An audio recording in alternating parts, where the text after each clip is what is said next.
ஸ்ரீமதி ராமானுஜாய நமக.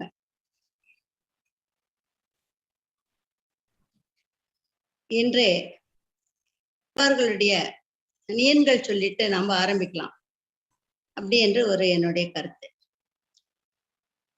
ஸ்ரீ சைலேச தயாபாத்திரம் தீபக்தியாதி குணார்ணவம் யதீந்திர பிரவணம் வந்தே ரமிஜா மாதரம் முனிம் லக்ஷ்மிநாத சமாரம்பாம் நாதயாமண மத்தியமாம் அஸ்மதாச்சாரிய பரியந்தாம் வந்தே குரு பரம்பராம் யோ நித்யமச்சித பதாம்புஜ யுக்ம ருக்ம வியாமோகதஸ்ததிதராணி திருநாயமேனே அஸ்மத் குரோர் பகவதோஷ்ய தைக சிந்தோகோ ராமானுஜஸ்ட சரணௌ சரணம் பிரபத்யே. மாதா பிதா யுவதயஸ்தனயா விபூதிஸ் சர்வம் யதேவ நியமேன மதன்வயானாம் ஆத்யசன குலபதீர் வகுலா பிராமம் ஸ்ரீமத் ததங்கிரியுகலம் பிரணமாமி மூர்தனா. பூதம் சரஷ்ய மகதவ்ய பட்டநாத ஸ்ரீ பக்திசார குலசேகர யோகி வாகாங் பக்தாங்கிரேணு பரகால யதீந்திர மிஸ்ராம் ஸ்ரீமத் பராங்குஷமணிம் பிரணதோஷ்மி நித்யம். இன்று பங்கேற்க வந்திருக்கின்ற அனைத்து பக்த கோடிகளுக்கும் அடிய நமஸ்காரம். இன்று நம்முடைய எம்பெருமான் இருவரும் சேர்ந்து நமக்கு நல்லபடியாக இன்றைய நிகழ்ச்சிகளை காலை முதல் 9 மணி முதல் மாலை 7 மணி வரையிலும் அருமையாக நிகழ்த்தி கொடுக்க பிரார்த்தித்துக் கொள்கிறேன். நம்முடைய திவ்ய தேசங்கள் 108 நேற்று ஒரு 20 திவ்ய தேசங்கள் நாம் பார்த்தோம். அந்த 20 திவ்ய தேசங்கள் பார்க்கும்போது எல்லோரும் அவரவர்களுக்குரியதை அருமையாக சேவித்தார்கள். எவ்வளவு அந்த ஸ்தலத்தை பற்றி கூற வேண்டுமோ அவ்வளவு செய்திகளையும் கூறினார்கள். ஒரு சிலரால் முடியவில்லை, விட்டுவிடலாம் அவர்களை. இப்பொழுது 2வது நாளாக நமக்கு கொடுக்கப்பட்டிருக்கின்ற 20 திவ்ய தேசங்களையும் இங்கிருக்கின்ற பக்த கோஷ்டிகள் மிகவும் ஆர்வத்தோடு பங்கேற்க வந்திருக்கிறார்கள். அவற்றையும் நாம் சேவிக்க வேண்டும். தனக்கு அவர்கள் இந்த 10 நாட்களாக இதற்காக எல்லா இடங்களிலிருந்து தகவல்களை சேகரித்து வைத்துக் கொண்டிருக்கிறார்கள். தெரியாதவற்றை மற்றவர்களிடம் கேட்டு சேகரித்து எப்பொழுது நம்முடைய விதேசத்தை அந்த பெருமாளை நாம் சேவிப்போம், அவரை பற்றி கூறுவதை அந்த பெருமாள் அங்கே அமர்ந்து கேட்பார் அப்படிங்கிற ஒரு ஆர்வத்தோட எல்லாரும் இன்னைக்கு வந்திருக்காங்க. எல்லாரும் இன்னைக்கு நல்லபடியா செஞ்சு சேவிக்கணும்ட்டு அடியேன் விருப்பம் கேட்டுக்கொள்கிறேன். இந்த அருமையான இந்த இடத்துல ஒரு விஷயத்த சொல்லணும். இந்த அருமையானது ஒரு சந்தர்ப்பத்தை நமக்கு எல்லாருக்கும் ஏற்படுத்தி கொடுத்திருக்காங்க ஸ்ரீவித்யாமா அவர்கள். அது அவருக்கு முதல்ல நம்ம நன்றி சொல்லணும். ஏன் நான் இப்ப சொல்றேன் அப்படின்னு கேட்டீங்கன்னா, நமக்கு பல திவ்ய தேசங்கள் தெரிஞ்சிருந்தாலும் உள்ள போய் நமக்கு தெரியாது. எங்க என்ன திவ்ய தேசம் இருக்கு, பெயர் மட்டும்தான் கேள்விப்பட்டிருப்போம். ஆனா இன்னைக்கு அதுக்குள்ள போய் தேடி கண்டுபிடிச்சு எடுத்து இன்னைக்கு அருமையா நம்ம சேவிக்கிறதுக்கு ரெடியா வந்திருக்கோம். அப்படின்னா இந்த அளப்பரிய ஒரு அருமையானது ஒரு வாய்ப்பை நமக்கு கொடுத்திருக்காங்க நம்முடைய ஸ்ரீவித்யா அம்மையார் அவர்கள். அவர் பல்லாண்டு வாழன்னு பெருமாளோட அனுகிரகத்தை கடாட்சிக்கணும்னு சொல்லி நான் வேண்டிக்கிறேன். அப்புறம் இன்னைக்கு முதலில் ஆரம்பிக்க போறது பிரகாசமான ஒளி. பிரகாசமான ஒளி என்றால் சாதாரண ஒளி அல்ல, ஜெகஜோதி, ஜெகத்துக்கே ஜோதியாக விளங்குபவள் அந்த அம்மையார் இன்றைக்கு நம்முடைய 2வது நாள் வைபவத்தை ஆரம்பித்து வைக்கிறார். அவருடைய வைபவமானது இன்னும் சற்று 2-3 நிமிஷங்களில் ஆரம்பிக்கப்படும். அம்மையார் தயாராக வந்திருப்பார்கள் என்று நான் நம்புகிறேன். களத்தில் இருக்கிறார். ஓகே, நன்றிங்கம்மா. இப்பொழுது இந்த ஒளியானது இன்று காலை 7 மணி முதல் ஆரம்பிக்கின்ற இந்த ஜெகஜோதி ஒளியானது மாலை 7 மணி வரையிலும் அருமையாக பிரகாசித்து இறுதியில் சௌந்தரராஜனோடு முடிவடைகிறது. அந்த சௌந்தரராஜ பெருமாளோடு இந்த இன்றைய வைபவமானது நமக்கு பூர்த்தி ஆகிறது. அந்த அம்மையார் அவர்களை தளத்திற்குள் வந்திருந்தால் ஜெகஜோதி அம்மையார் அவர்களுக்கு கொடுக்கப்பட்ட திவ்ய தேசம் நாதன் கோயில். அந்த நாதன் கோயிலை பற்றி அவர் தன்னுடைய சேகரித்திருக்கின்ற செய்திகளையும் அவர் அனுபவத்தையும் இன்று கூற இருக்கிறார். அதை நாம் எல்லோரும் அனுபவிப்போமாக என்று கூறி விடைபெறுகிறேன். நன்றி. அடியேன்.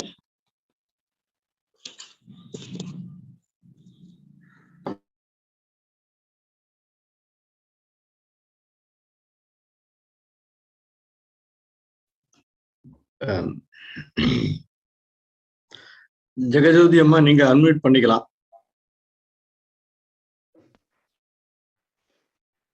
அடியேன் ஜெகஜோதி.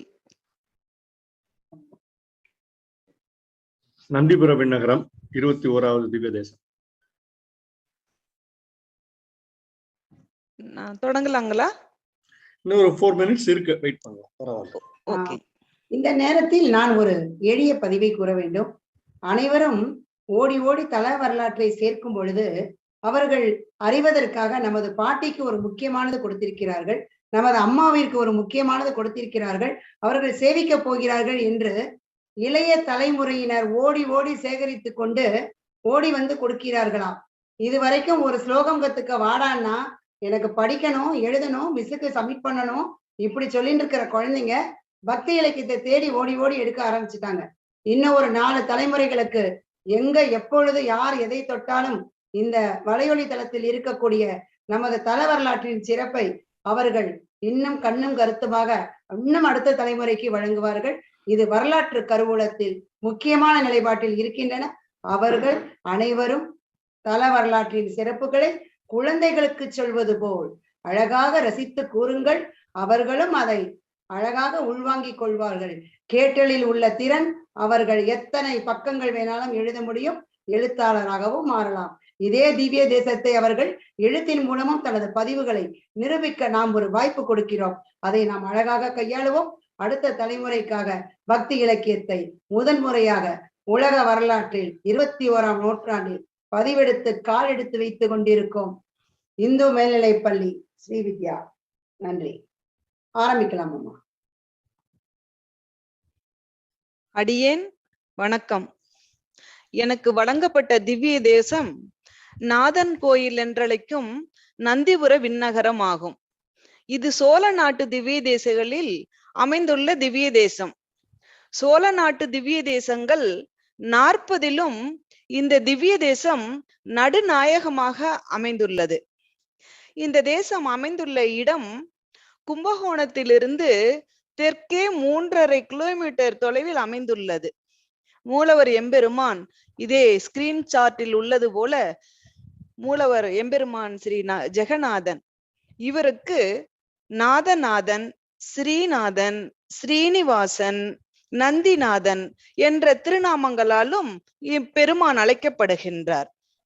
இவர் அமர்ந்த திருக்கோலம். இவர் மேற்கு துருமுக மண்டலமாக அமர்ந்திருக்கின்றார்.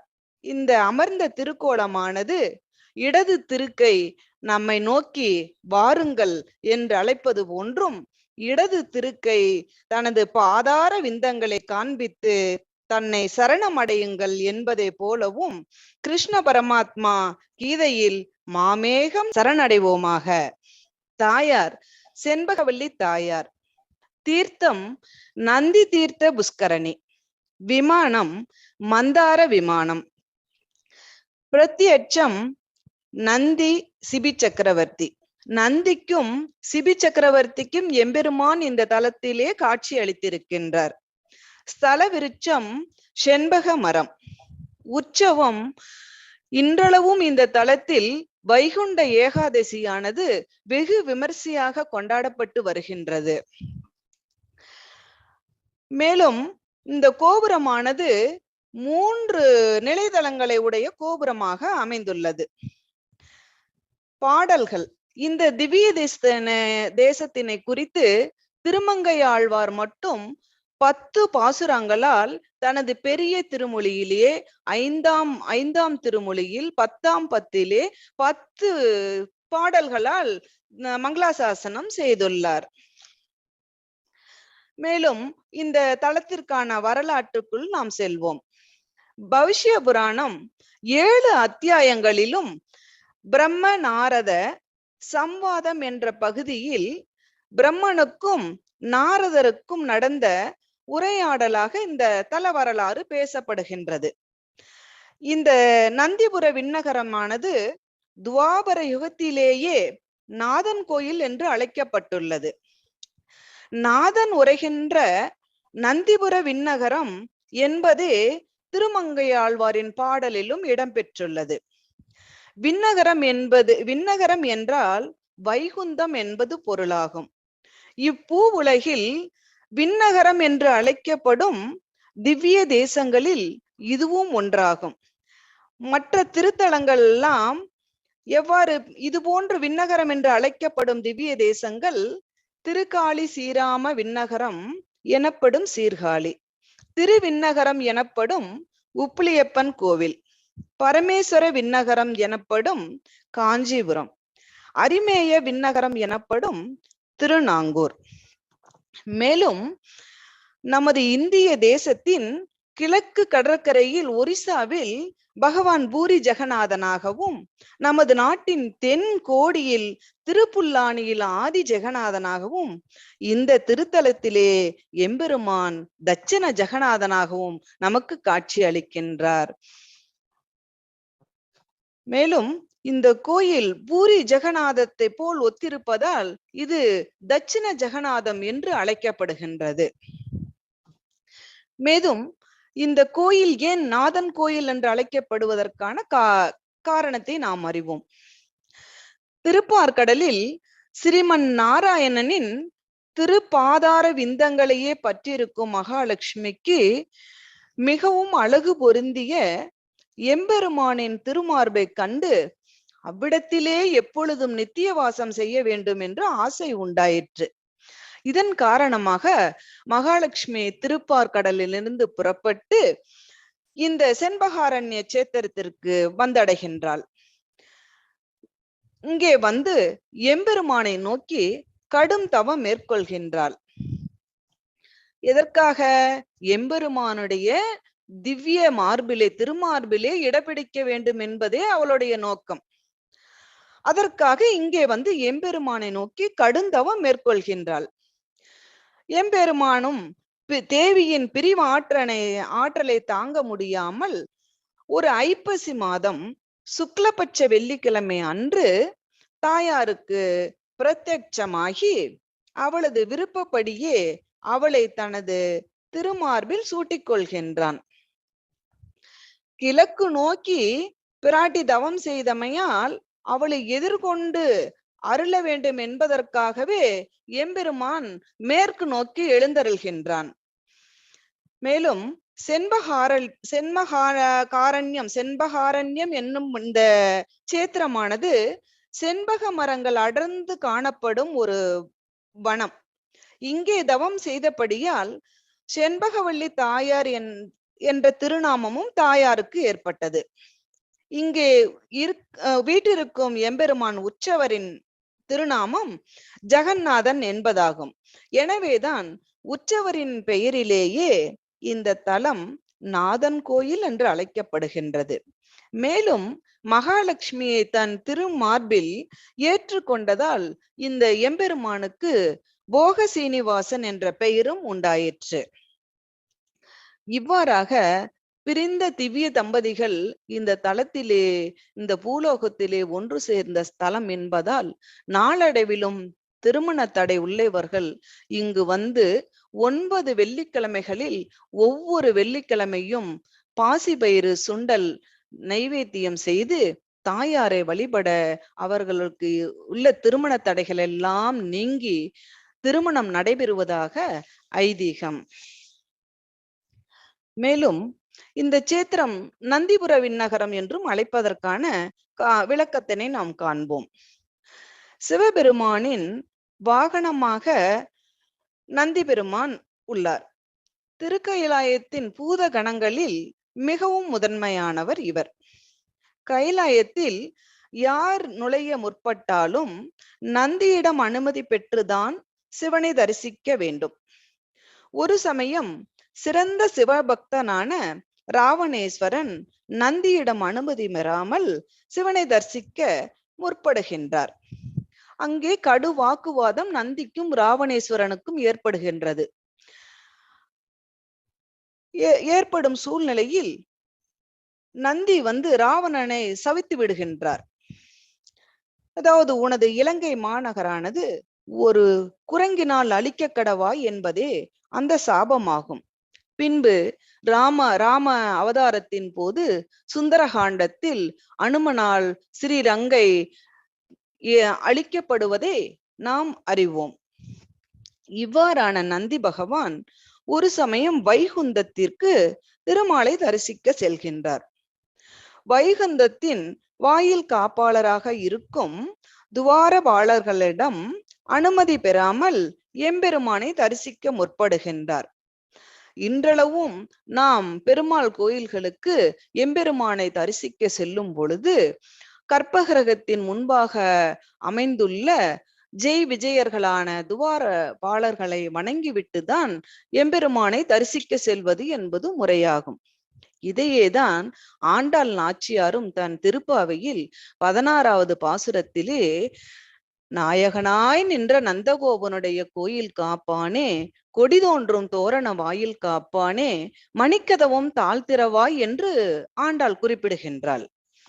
இவ்வாறாக இருக்கும் பட்சத்தில் இந்த நேரத்தில் நாம் கூர்ந்து கவனிக்க வேண்டியது என்னவென்றால், நந்தி தான் காவலாக இருக்கும் திருக்கயிலாயத்தில் தன் அனுமதி பெற்றுதான் சிவனை தரிசிக்க செல்ல வேண்டும் என்பதை அங்கு ஒரு நீதியாக இருக்கின்றார். இங்கே எம்பெருமானை தரிசிக்கும் போது துவார பாலகர்களிடம் அனுமதி கோருவதற்கு அவருடைய அந்த கர்வமானது தலை தூக்குகின்றது. தான் சிவனுடைய சிவனுடைய வாகனம், தான் யாரிடமும் அனுமதி பெற வேண்டியது இல்லை என்று தலைக்கணமாக துவார பாலர்களிடம் எத்தனைத்து நிற்கின்றார். இதன் காரணமாக துவார பாலகர்களால் நந்திக்கு ஒரு சாபம் விடப்படுகின்றது. அது என்னவென்றால், உன்னுடைய உடலிலே யாரும் காணாத அளவிற்கு உஷ்ணம் பெற்று அவதி உருவாய் என்பதே அந்த சாபமாகும். இவ்வாறு தனக்கு ஏற்பட்ட இந்த சாபத்தினை நந்தி சிவபெருமான் எடுத்துக்கொண்டு தனக்குரிய இந்த வியாதியை தீர்த்து தனக்கு தஞ்சம் அளிக்க வேண்டும் என்று கூறுகின்றார். ஆனால் சிவபெருமானோ இந்த உனக்கு பெறப்பட்ட சாபமானது விஷ்ணு பகவானின் துவார பாலகர்களின் சாபம், இது விஷ்ணுவின் சாபத்திற்கு சமமானது. இந்த சாபத்தினை தீர்க்க தன்னால் இயலாது. இதற்கு ஒரே ஒரு உபாயம்தான் உண்டு. நீ எம்பெருமான் திருமார்பிலே யாரும் அறிய முடியாத அளவுக்கு பிராட்டி வீட்டிருக்க எவ்வாறு தவம் செய்தாலோ அந்த இடத்திற்கு நீ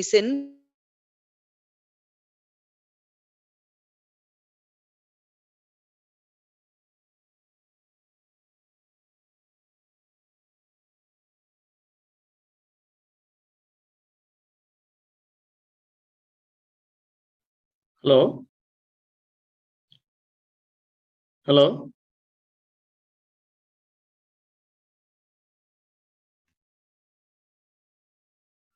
ஹலோ அவங்க லைன் வரல போல இருக்கு. ஜெகஜோதி மேடம்.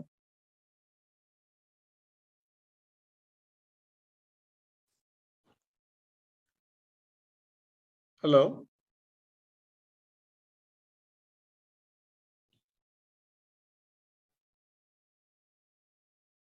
ஷாமலாமா ஸ்டார்ட் பண்ணுங்க, அவங்க வந்ததுக்கு அப்புறம் பாத்துக்கலாம்.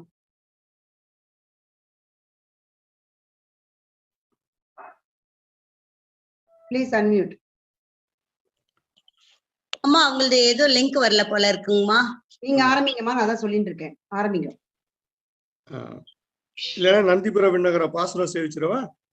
இருங்க மாமி பண்ணட்டும், அப்புறம் பேசுறாங்க. சரி மாமி பண்ணுங்க. இல்ல வந்துட்டாங்க திரும்பி. வந்தாச்சு, ஜெகஜோதி அம்மா வந்தாச்சு. ஓகேம்மா. Okay okay. ஜெகஜோதி அம்மா பேசுங்க. ஜெகஜோதி அம்மா அன்மியூட் பண்ணுங்க. அன்மியூட் பண்ணிட்டு பேசுங்க. ஓகே சாமி. நந்தி இந்த சேத்திரத்திற்கு வந்து பெரிய புஷ்கரணியை ஏற்படுத்தி அதிலே அமர்ந்து நீண்ட நெடுகாலம் தவம் புரிகின்றார். நந்தியினுடைய இந்த பிரார்த்தனையை வேண்டி எம்பெருமான் அவருக்கு காட்சி கொடுக்கின்றார். காட்சி கொடுத்து அவருடைய அந்த சாபத்தினை நீக்கி உனக்கு என்ன வர வேண்டும் கேள் என்று கூற, நந்தியும் தன்னுடைய பெயராலே இந்த ஸ்தலம் விளங்கப்பட வேண்டும் என்பது கேட்டுக்கொண்டதற்கு இணங்க இந்த நாதன் கோயில் என்கின்ற நந்திபுர விண்ணகரம் நாதன் கோயில் என்கின்ற இந்த தலமானது நந்திபுர விண்ணகரம் என்று மாறிற்று. மேலும் நந்தியின் சாபம் தீர்க்கப்பட்ட ஸ்தலமாக இருப்பதால் சம்சார சாகரத்தில் நாம் அறிந்தோ அறியாமலோ செய்யும் அனைத்து பாவங்களும் நீக்கும் எம்பெருமானாகவும், சந்திர தோஷத்தினால் பாதிக்கப்படுபவர்கள் தை அமாவாசை அன்று இந்த புஷ்கரணியில் நீராடி எம்பெருமானை தரிசிக்க அவர்கள் சாபம் நீங்க பெறுவதாக ஐதீகம். மேலும் தற்போது இந்த நந்திபுர விண்ணகரம் ஒரு சிறிய கிராமமாக திகழ்ந்தாலும் ஒரு காலத்தில் புகழ் பெற்றிருந்த தன்மையை நம்மால் உணர முடிகின்றது. மேலும் இந்த தலத்திற்கான சிறப்புகள் மன்னார்குடி தொடங்கி இந்த நாதன் கோயில் முடிய உள்ள பகுதிக்கே செண்பகாரண்யம் என்பது பெயர். மேலும் விஜயரங்க சொக்கப்ப நாயக்கர் என்னும் நாயக்க மன்னர் தன் அன்னைக்கு ஏற்பட்ட குணமநோய் நீங்க வேண்டி இந்த எம்பெருமானிடம் இறைந்து நிற்க, அவ்விதமே தன் தாயின் நோய் நீங்கியதால் இக்கோவிலுக்கு பல அரிய திருப்பணிகள் செய்துள்ளார். இன்றளவும் ஒரு ராஜ அலங்காரத்தோடு தனது 2 மனைவிமார்களோடும் தாயாருடன் இங்கு சிற்ப வடிவில் அமைக்கப்பட்டுள்ள காட்சி மிகவும் அழகானதாகும். மேலும் இந்த ஊர் காளமேக புலவரின் பிறப்பிடமாகும். இப்பெருமான் மீது மிகுந்த பக்தி கொண்டவர் அவர். மேலும் இங்கு உள்ள பெருமான் மேற்கு நோக்கி எழுந்தருளி உள்ளார். மற்ற திவ்ய தேசங்களில் பெரும்பாலும் கிழக்கு நோக்கியே பெருமான் எழுந்தருள் புரிகின்றார். எம்பெருமான் மேற்கு நோக்கி எழுந்தருள் புரிவதற்கு மேலும் ஒரு புராண கதை உள்ளது. சிபி சக்கரவர்த்தி மன்னனை பற்றி நாம் அறிவோம். சிபி சக்கரவர்த்தி மிக சிறந்த தர்மச்சேலன், மிகவும் தயாள குணம் கொண்டவன். அப்படிப்பட்டவன் அவனுடைய அந்த தர்ம சிந்தனைகளை சோதிப்பதற்காக தேவர்கள் முற்படுகின்றனர்.